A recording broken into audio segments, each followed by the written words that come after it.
It's got better wireless connectivity. It's got Bluetooth. It has a camera. The battery is still bad. Unfortunately, the battery doesn't work very well at all. And that cost $300. It was not free. I had to buy a service plan from AT&T Wireless in the United States, a $100 US dollar a month service plan, and I got the iPhone for $300.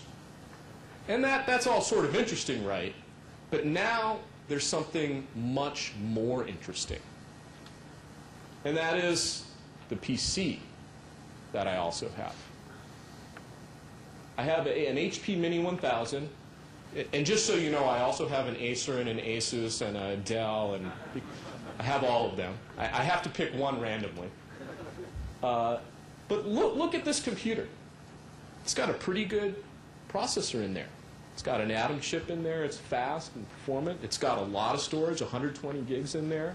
It's got great wireless connectivity. It has a broadband chip in there. It's got Bluetooth. It's got a webcam. I use Skype on it for VoIP connectivity.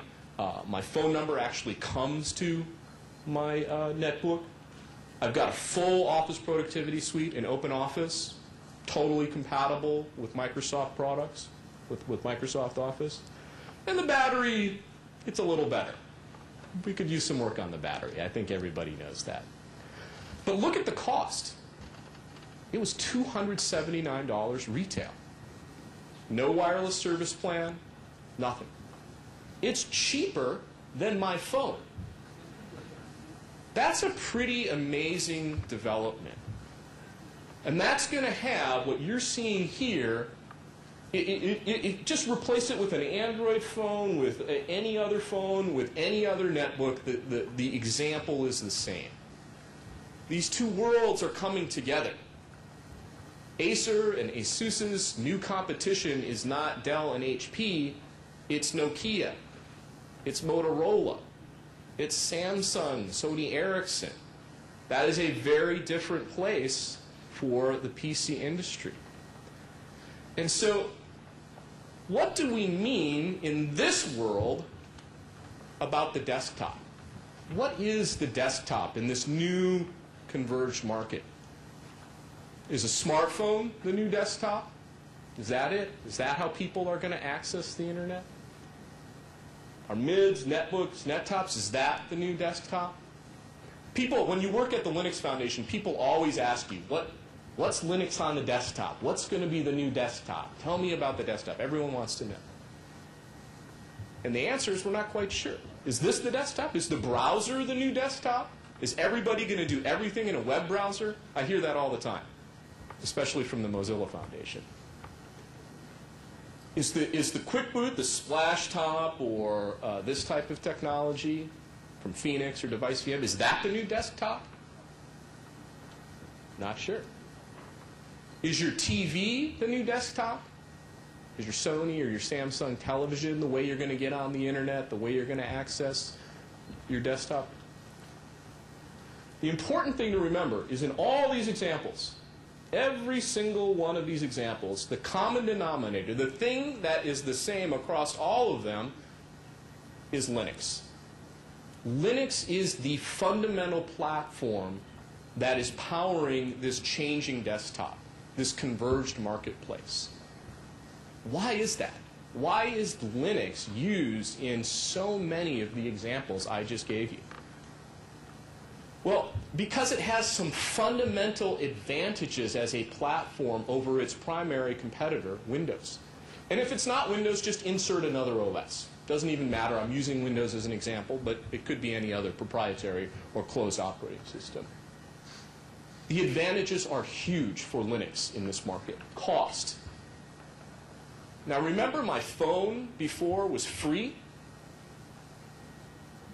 The Motorola flip phone, I got that for free. And now PCs are pretty cheap. They're only $200, $300. Well, I predict in about a year from now, the price of a PC is not going to be $250. It's not going to be $300. It's going to be free.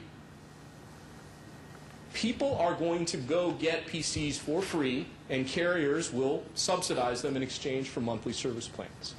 And in that market, Linux cost savings is critical.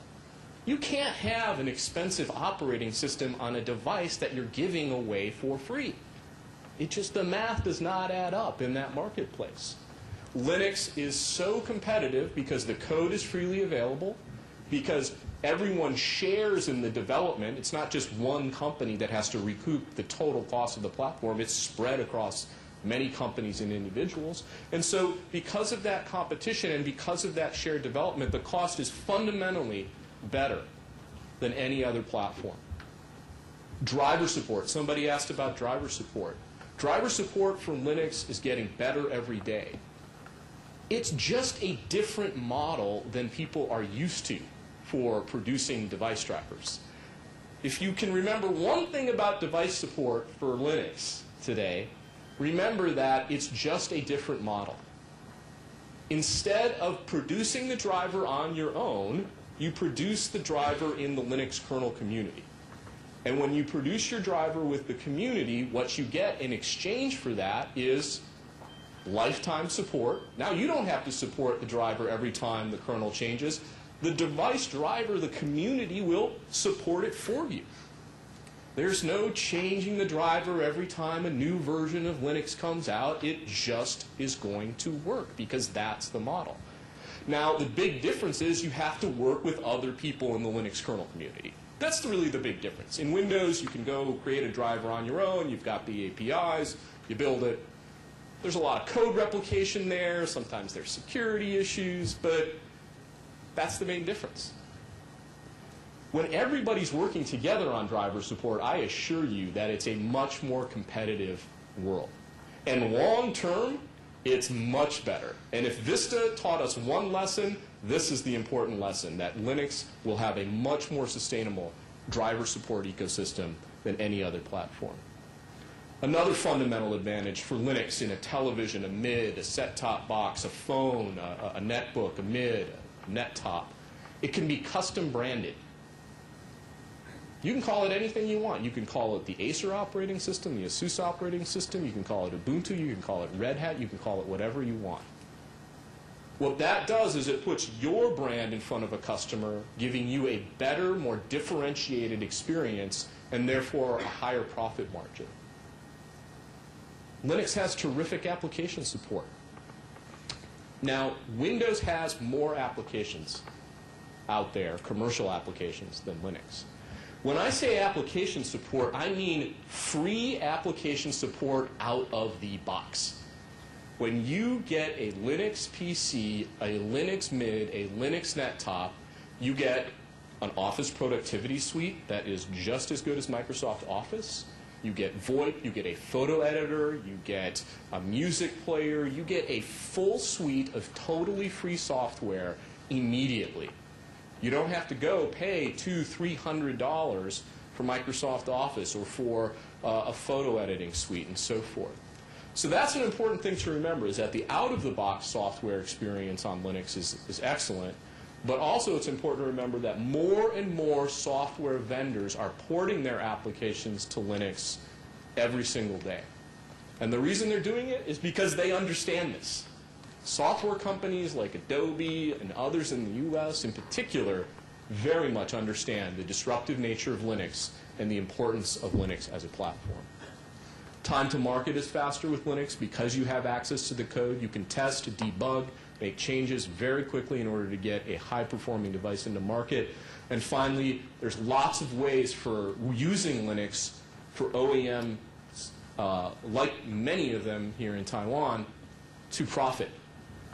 And in the Windows world, Microsoft dominates all of the profits. And I'm going to talk more about that later, because I think it's very important for all of you to understand how this convergence is changing the economy of software platforms and how Linux will help companies here in Taiwan make more money than they're making today working just with Windows alone. I don't think Windows is going to go away, but I do think that Linux is going to take big share away from Windows, and I think it's going to put tremendous price pressure on Windows, so that when you do choose to work with Microsoft, you're going to get a better price for what you offer your consumers because you have an alternative